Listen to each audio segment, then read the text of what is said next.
Yes, hello friends, what's going on? Welcome back to the Chelsea. Welcome back to the channel, Football Therapy with me, your host Jan, where we cover Chelsea. There's where that came from, and you might have got it from all the Chelsea behind me. No, not welcome back to Chelsea news. Different piece of content. Of course, there is Chelsea news all forevermore percolating in the background, and if some news pops, I will, like always, react as quick as I can here on the channel. So, should you be interested in that, turn the bell on when you subscribe, and I thank you for liking this video. But this is a season predictions, early predictions. Now, I might do this again, like when, you know, the day before the first actual game after pre-season. But I wanted to do this video because I was thinking on my sofa about certain players that might play, that, you know, that will play, and a couple of players that we're probably yet to buy. And I wanted to do a predictions video as of right now.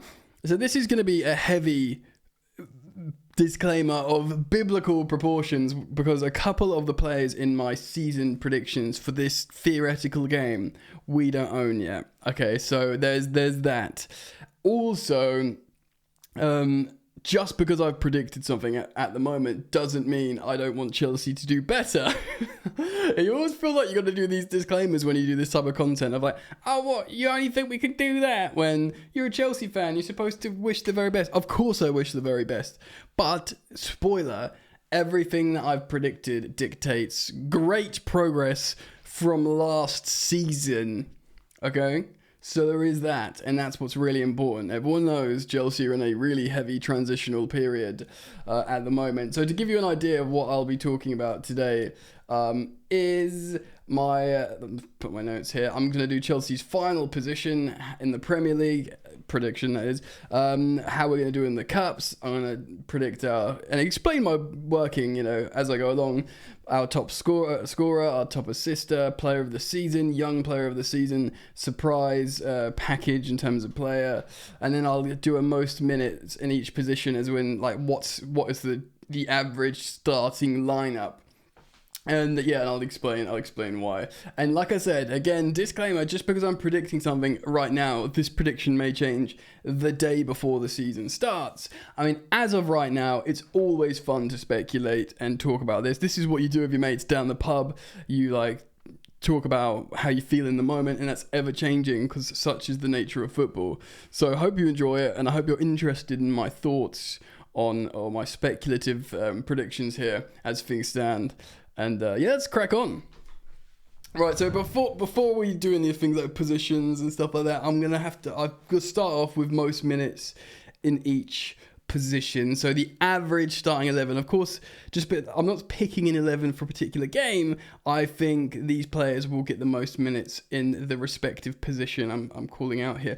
And yes, I would like to see alternatives, and if there are alternatives, especially in one case, I'll be happy. But this is just a gut feeling. So in goal, I'm going with Kepa if he's not sold. Obviously, if we buy a new goalkeeper, then it could be him. But, you know, we've seen Kepa's graphic just put up outside Stamford Bridge, you know, in the new goalkeeping kit. And they took down the players we've sold.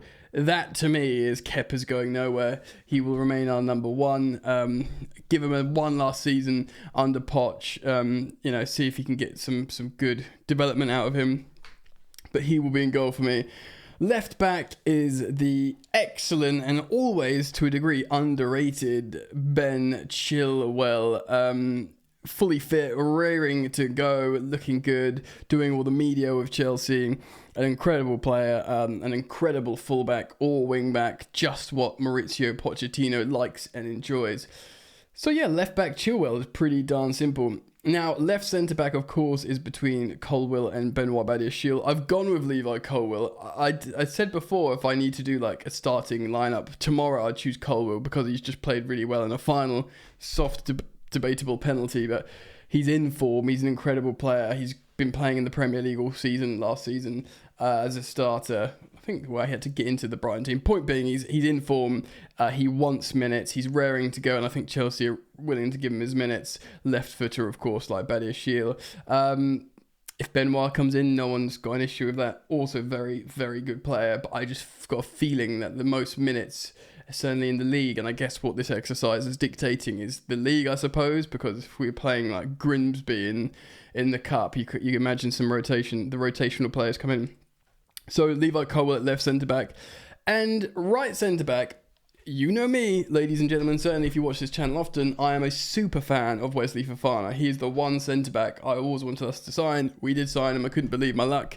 But despite that, I think we are, because we've got one game a week, until we get the cups, no Europe, Thiago Silva is evergreen. I think he'll get a decent amount of minutes in his almost certainly farewell season at Chelsea. I think he's a ball player. He's so intelligent. He's still a Rolls Royce. His positional awareness is just immaculate. I think he will play next to Levi Colwill. I think that he's literally double his age, 19 and 38, 39. So it's incredible, really. What a partnership! It could be his son. It could literally be his son. And I think if Wesley Fofana comes in, if Poch wants to play the two young centre backs, great. But I have a feeling that Silva's last season, even if he plays like 60% of the minutes at right centre back and then Wesley Fofana plays 40, I think it would just lean in favour of the experienced Thiago Silva because there's only one game a week. I kind of feel like that makes sense. Now, this is going to shock people because this should be the most obvious one of them all, Reece James at right back, but no. I've chosen Malo Gusto. And it's because I'm worried about Reece James and his fitness. I feel like we're going to be really careful with him. That's half the reason why we got Gusto. And I know this is a bit of an edgy shout, but I think Reece James there's a chance we will utilise him, obviously predominantly in his position at right back, but I wonder if he'll come on in certain instances into midfield. I've spoken about it in this morning's video. I wonder if we play a back three, he'll play at right centre back. And I still think he's of course the first choice starting right back. But I think due to injury concerns and maybe just making sure he's ready and Gusto is just good to go, I think Malo Gusto might play a lot at right back. I genuinely really do think that. That's not saying I want him to. If Reece James is fit, he starts. He's maybe he's almost maybe our best player. He's so good, Reece James. But I think as a conventional, reliable right back, young, dynamic, good to go, I think Malo Gusto might play 55% to Reece James is 45%. I think he might just edge it. I know it's a bit of an edgy shout, but also I think not just the injuries, Reece might be utilised a little bit elsewhere. I may be totally wrong, and if I am, it's a good thing because it means Reece James is occupying the majority of the minutes at right back. But I'm just going to go with that. So that's the back four. The midfield, of course, is going to be Enzo Fernandez, despite playing so many minutes for the World Cup, and then prior to that as well. I think he played from Argentina to Portugal to the World Cup to Chelsea. He didn't get any time off. The leagues just kept going. The minutes kept going in terms of how they were fragmented. Yeah, he never got injured. He just kept playing. So, of course, he's going to go there. Now, a player we don't have, of course, there's two in the starting lineup. One is Moises Caicedo. More noise came up today from Romano saying, this is... everyone wants this to happen. I'm pretty sure it's going to happen. And he will be the Enzo partner. And they'll be the first choice, and we'll be very kind of slim on true CDM options. So I wonder if Pochettino turns to the like of Trevoh Chalobah or indeed the aforementioned Reece James to play a little bit at CDM next to Enzo. But Caicedo will gobble up the minutes next to Enzo in that double pivot. Now, the three behind the striker. Of course, a new, really exciting signing, Christo Nkunku will play in the cam. Of course, you can have alternatives like Conor Gallagher. You could have Chukwuemeka. Do you know what I mean? So, but these minutes should be dominated by Nkunku. Left wing, Raheem Sterling. I think he gets more minutes than Mikhail Mudryk. I think Mudryk will be a finisher. He'll come off and finish games or start some games, of course. But I think, and I'm assuming, again, I could be wrong, but my presumptuous brain at the moment thinks Raheem Sterling, especially with the wages he's being paid, he's going to be our highest earner by some distance once Lukaku's out the door. Raheem Sterling will be the dominator for minutes on the left wing. Now, here's the second player that we don't own. That's an even wilder shout, seeing as we haven't even started negotiating for the player. Only that the player's interested in the move. And Chelsea have sold so many attacking midfielders / wingers, especially once Ziyech is gone. I have gone for Rayan Cherki in the right wing. Now, obviously, we own Noni Madueke. He's a very talented, exciting young right winger that looks like he could be the business. But should we sign Cherki? And I've got a feel, and this is my wildest shout. I think we might. I don't know. I've just got a gut feeling that we might go for it, basically. And if we do sign him, he's a two-footed attacking winger that can play a lot on the right. I think he'll start on the right. I think he's too creative to in terms of final ideas and final ball and decision making in the final third, that you can't not play him. And then Noni Madueke is a finisher or rotational option. Again, this is the hilarious shout in my predictions, putting in Cherki when we're not really seriously negotiating from just yet. And my striker to get the most minutes, it's going to be between, as far as things stand now, Chelsea aren't sure about buying any striker. It's going to be between Jackson and Bria. I'm going to go with Nicholas Jackson because he's had a full season playing in the top 5 league last season, and he's finished the season in great form. So I think he'll start, and should he get a few goals and strike up a relationship with Nkunku and the wingers, I think he'll get the most minutes. And again, Bria will get an opportunity. But if you had to pick one at the moment, I'm going for Nick Jackson. All right, so there's my minutes and my 11 who dominate the most minutes in their respective positions. Of course, a little bit of controversy there, possibly with Gusto and Cherki, but I wanted to, why not? All right, so I'm going to go with our top goal scorer now. And I'm not going to go for Nick Jackson. I'm going to go for Christopher Nkunku. Yes, he'll be playing the kind of second striker role. I just can't trust any striker to come into Chelsea and just bang loads of goals. Even if you're in form like Nick Jackson, I feel like Nkunku will probably finish top scorer in the league. And I reckon it'll be under 20. But if it's like over 15, if it's like 16, 17, 18 Premier League goals, I'll be very happy with that in terms of a step forwards. If you look at the last couple of campaigns and we're finishing, our top scorer is finishing with like 7 goals. Do you know what I mean? It's just sickening. So if we can add a 10 onto that and get, say, like 17 goals, I reckon Nkunku can do that. I reckon the striker will do, certain jobs. I reckon he could just basically pop in and do what, was it Dele Alli got 17 Premier League goals playing in that role under Pochettino? I think Christopher Nkunku can do it as well, and I think he will. And our top for assists, again, jumping back on that controversial train, and this is where it really becomes a thought exercise. Should we sign him? I think Rayan Cherki would get top for assists, purely based on his profoundly potent creative metrics. He's such a creative player. There'll be players like Nkunku to finish off, and Sterling, and even the fullbacks who love a goal. Do you know what I mean? So there's a really, really good chance that should we sign Rayan Cherki, he would be top for assists. Player of the season is going to be neither of those though. In my prediction world, I'm going for Enzo Fernandez. I think he'll play nearly every game. I think he'll demonstrate world-class ability of getting forward, playing those beautiful assists, getting into fights, doing like the stuff that you really love as a football fan, thinking, this guy's Chelsea. Do you know what I mean? Like really important stuff like that. So I think that will, with all the minutes, he might even be, Kepa would probably be most minutes, but it could be Enzo afterwards.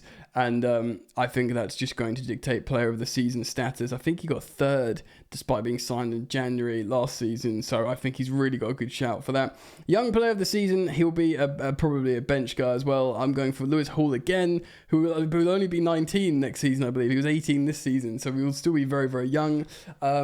I don't it's going to be him or it will be Levi Colwill, but I think if Levi turns 20, is he still young persons? I'm not sure. I mean, if Levi, qualifies, it will probably be him, but the fact how Lewis Hall was so good for Chelsea playing our position, he started the games against Man City and was our best player despite being a teenager playing our position from the academy. I think he'd very much, take that mantle again for young player of the season. All right, where are we going to finish? Well, firstly, let's talk about the cups. There's 2 cups, of course, the Carabao Cup, which is the League Cup, and the FA Cup, respectively. I'd love to do well in both. Of course, we'll have time. I just don't think we're going to be exactly where we want to be from last season to this season. I think we're going to be a lot better.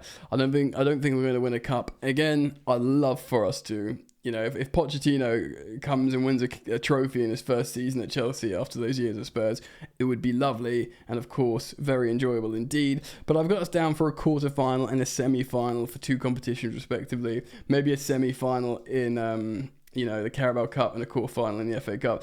It's just, coming up against Pep Guardiola's team when they want to win a cup, it's just sickening stuff, really, isn't it? And eventually, whether it's the semi or the quarters or something, you're probably going to get knocked out by Pep.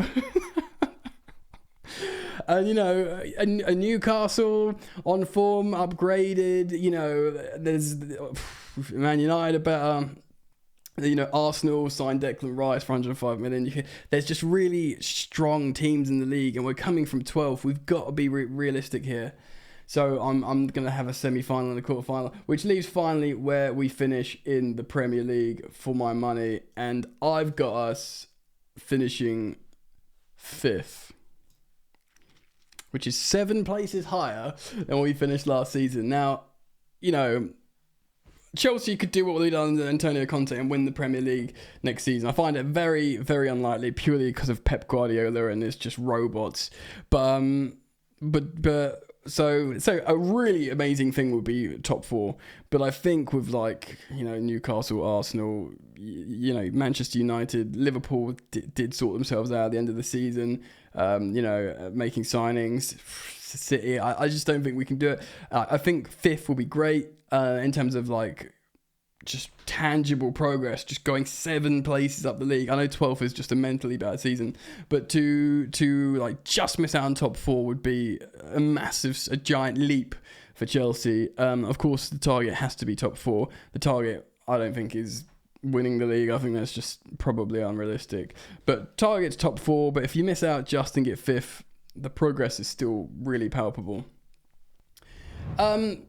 It depends as well. Of course, we might do some business in January. These owners seemingly love doing January business. So should we do that, it might increase our chances. We might, of course, not sign Ryan Cherki or indeed Moises Caicedo. But it was just an exercise. Like I said, something you do with your mates down the pub. I wanted to do here on the channel. I'll be very interested in knowing your predictions. So write them down in the comments. What are your top scorers, top assisters, where are we going to finish in the league, in the cups, all that kind of stuff, player of the season. Comment it down below. I'll be really interested in reading those. Thanks for joining me. Of course, Chelsea news is multiple times throughout the day here on the channel, so if you choose to subscribe, hit the bell, and thank you for dropping a like, and I will see you guys very, very soon. Ciao.